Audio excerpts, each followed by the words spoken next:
नमो भगवते वासुदेवाय। ओम नमो भगवते वासुदेवाय।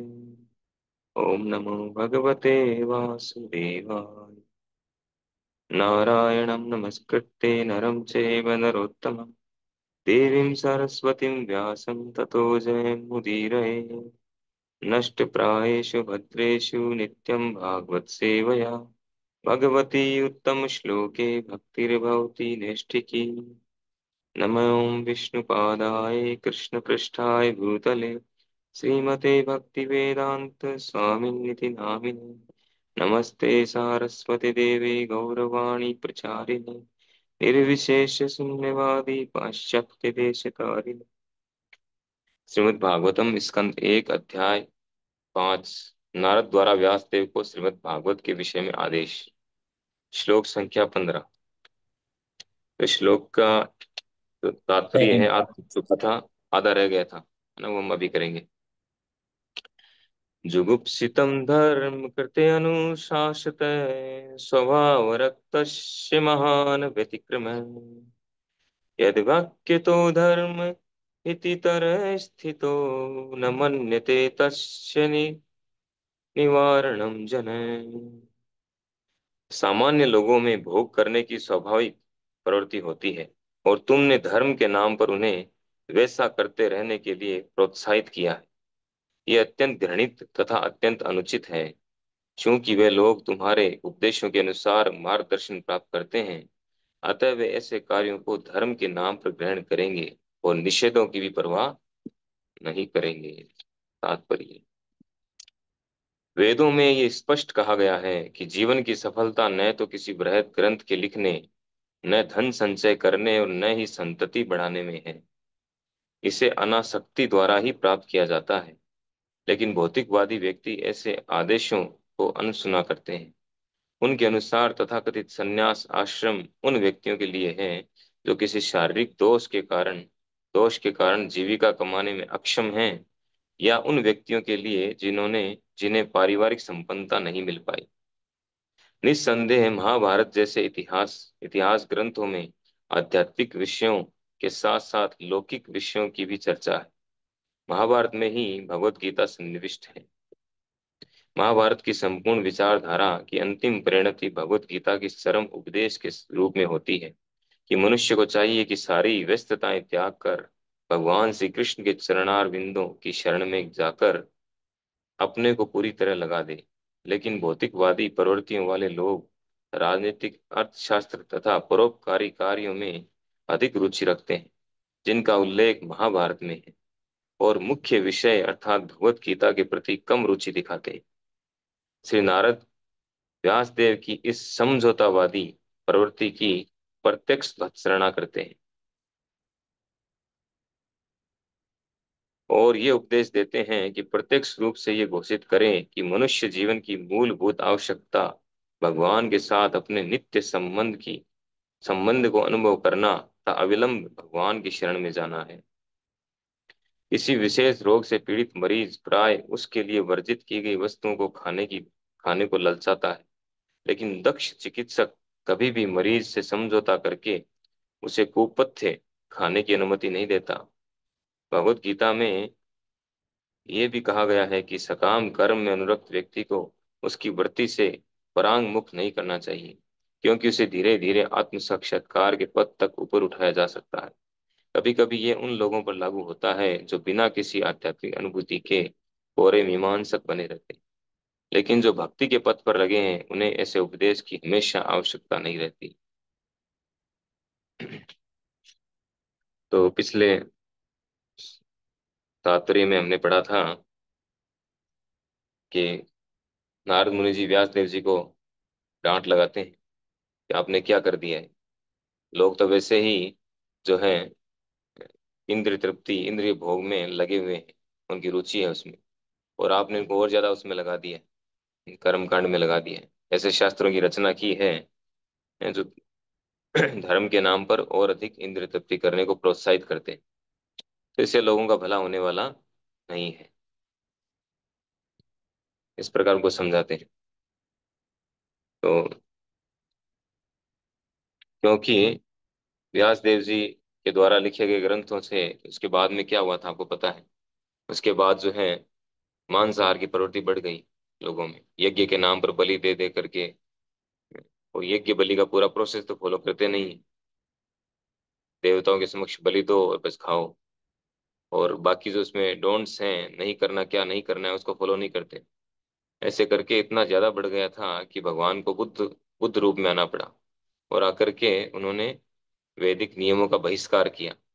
वेदों में जो इस तरह के अ, विधियां थी, निंदसी यज्ञ विधि, अ, यज्ञ विधियों की निंदा की उन्होंने। भगवान ने ही यज्ञ विधियां, ये सारे शास्त्र दिए हैं, और वही आकर के इनकी फिर निंदा करनी पड़ रही है। क्यों? क्योंकि लोग इसको समझ नहीं रहे थे। तो इस कारण से जो है व्यास देव जी को उन्होंने डांट लगाई। तात्पर्य में प्रभुपाद जी बताते हैं कि कसाई घर प्रधान बन गए। लोगों मांसाहार की प्रवृत्ति इतनी बढ़ गई कि फिर वो शास्त्रों को पूरी तरह से छोड़ करके और बस जैसे तैसे मांसाहार करना है, इतने एडिक्ट हो गए। अभी तो कितना चल रहा है, बड़े बड़े बुचड़ खाने खुल रखे हैं। गवर्नमेंट तक जो है लाइसेंस दे रही है। इस तरह का दुष्प्रचार हुआ है।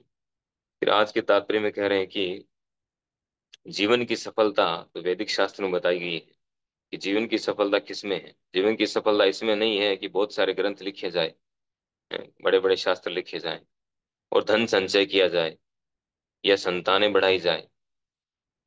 संतानें बढ़ा करके या धन संचय करके या वैदिक बहुत सारे शास्त्रों की रचना करके कोई सोचे में सफल हो गया हूँ, जीवन का लक्ष्य प्राप्त हो गया है, तो ये मूर्खता है। ये कोई सफलता नहीं है। सफलता है इनसे डिटेच होना, अनासक्त होना। अनासक्त से विषयानि विषयानि अर्थामुपयुञ्जते, निर्बंध कृष्ण संबंधे युक्तम वैराग्यम वैराग्यम उच्यते। इन सब से अनासक्त होकर के इन सबको भगवान की सेवा में लगाना, ये होना चाहिए। जो कुछ भी हमारे पास में जितना भी है, उसको कैसे हम भगवान की सेवा में लगा सकते हैं, ये कला हमें सीखनी चाहिए। अगर वैसे उसका त्याग करेंगे कि ये भी माया है, वो भी माया है, वो भी माया है, तो वो जो है वो हमारा त्याग तथाकथित त्याग है, वास्तविक त्याग नहीं है। क्योंकि हमारा वास्तव में कुछ है ही नहीं। हम उसको हमारा मान रहे हैं, फिर उसका त्याग कर रहे हैं। तो हमारा मानना ये भी माया है, उसका त्याग करना भी माया है। दोनों ही माया है। हमारा जो है नहीं, उसको हम त्याग कैसे सकते हैं? तो ये अलग तरह का मायावाद हो गया। प्रापंचिकतया बुद्ध्या हरि संबंधी वस्तु ने मुमुक्षुभो परित्यागो फल्गु वैराग्यम कथ्यते। ये फल्गु वैराग्य है, दिखावे का वैराग्य, कि हमने वो त्याग दिया, हमने वो त्याग दिया। तो इससे अच्छा जो युक्त वैराग्य है, जो हमारे आचार्यों ने दिया, युक्त वैराग्य क्या है कि प्रत्येक वस्तु भगवान की है और उसको भगवान की सेवा में लगाना, ये वास्तव में युक्त वैराग्य है, इसका पालन करना। तो अनासक्त, इसे अनासक्ति द्वारा प्राप्त किया जा सकता है। जीवन का लक्ष्य जो है, इसको कैसे प्राप्त किया जा सकता है? अनासक्ति के द्वारा, युक्त वैराग्य के द्वारा। लेकिन जो भौतिकवादी व्यक्ति हैं, वो इन सब की परवाह नहीं करते हैं। वो वैदिक आदेशों की परवाह नहीं करते हैं। वे सोचते हैं कि सन्यास जो है, सन्यास का मतलब क्या है? वे सोचते हैं जो व्यक्ति शारीरिक दृष्टि से बेकार हो गया है, जो धन नहीं कमा सकता है कुछ काम करके, शारीरिक दृष्टि से बेकार है, लूला लंगड़ा है, अंधा बहरा है, तो धन नहीं कमा सकता, वो सन्यास लेता है, उसको सन्यास लेना चाहिए। भौतिकवादी लोग ऐसा सोचते हैं।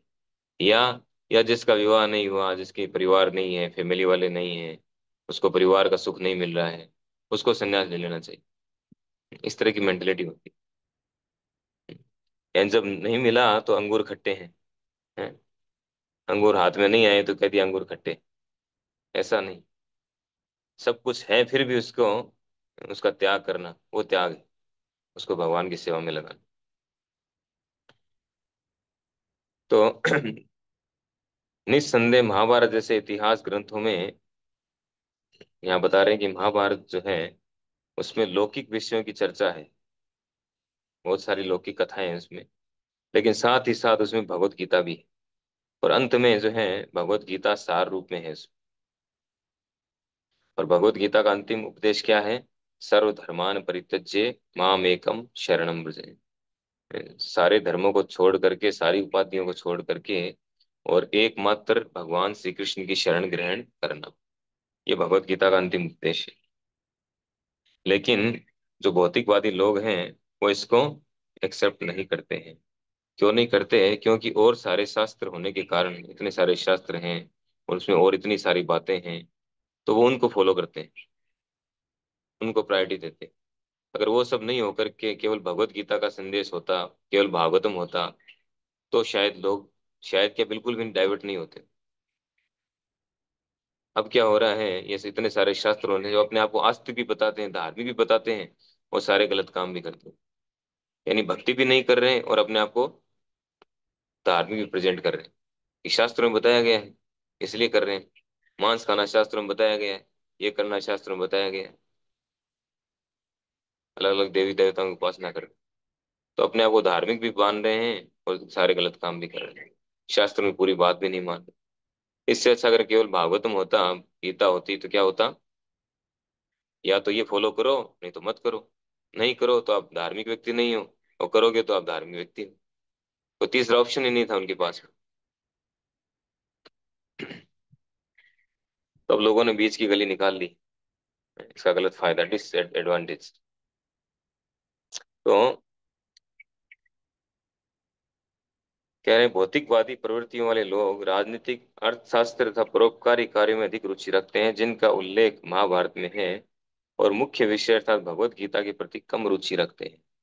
तो तथाकथित जो परोपकार है, राजनीति, अर्थशास्त्र, धन को कैसे बढ़ाएं, और राजनीति में कैसे हम हमारा परचम लहराएं, और परोपकार, तथाकथित उपकार, शरीर की हेल्प, ये सब कैसे करें, इन चीजों में रुचि ज्यादा रखते हैं लोग। समाज सेवा, ये सेवा, वो सेवा, तरह तरह की सेवाएं, अलग अलग इतनी तरह के ग्रुप चल रहे हैं, ये क्लब, वो क्लब, वो क्लब। कोई ये दान करवा रहा है, कोई अंग दान करवा रहा है, कोई ब्लड दान करवा रहा है। पता नहीं कितनी तरह की ये सब चीजें चल रही, और उसमें कृष्ण भावनाओं का लेश मात्र भी नहीं है, आसपास भी नहीं, भक्ति का लेश मात्र भी नहीं। तो तथाकथित परोपकार है, उससे टेम्पररी हेल्प मिलेगी लोगों को, परमानेंट हेल्प नहीं मिलेगी। और लोग रुचि भी लेते हैं, जिन लोगों को नेम फेम चाहिए, नेतागिरी चाहिए, वो लोग ऐसे ऐसी संस्थाओं से जुड़ते हैं, उसमें अध्यक्ष बन जाते हैं, कोई कुछ बन जाते हैं। जो पैसे वाले लोग होते हैं कई समाजों में, उनको लोग लेकर के, क्योंकि उनसे डोनेशन आता है, तो उनको अध्यक्ष बना देते हैं उसमें, ऐसी संस्थाओं में। उन लोगों को नेम फेम चाहिए, पैसा खर्च हो, पैसा डोनेशन ऐसी जगह देंगे जहाँ नेम फेम हो, जहाँ हमारी बड़ी सी नेम प्लेट लगे। पंखा भी दान देंगे तो पंखों की, पंखे की तीनों वो पंखुड़ियों पर लिखवाएंगे, इन्होंने दान दिया, इनकी याद में दिया। अ, पिताजी से, दादाजी से लेकर के पोते तक सबका नाम आ जाएगा उसमें। फिर दिखाएंगे वो लोगों को कि पंखा बंद करो। क्यों बंद करेंगे? दिखाना है, हमने दान दिया है। इस तरह की मेंटलिटी। तो ये कोई परोपकार नहीं है वास्तव में, तथाकथित परोपकार है। ये सब नेम फेम के लिए करते हैं लोग, रजोगुणी दान है।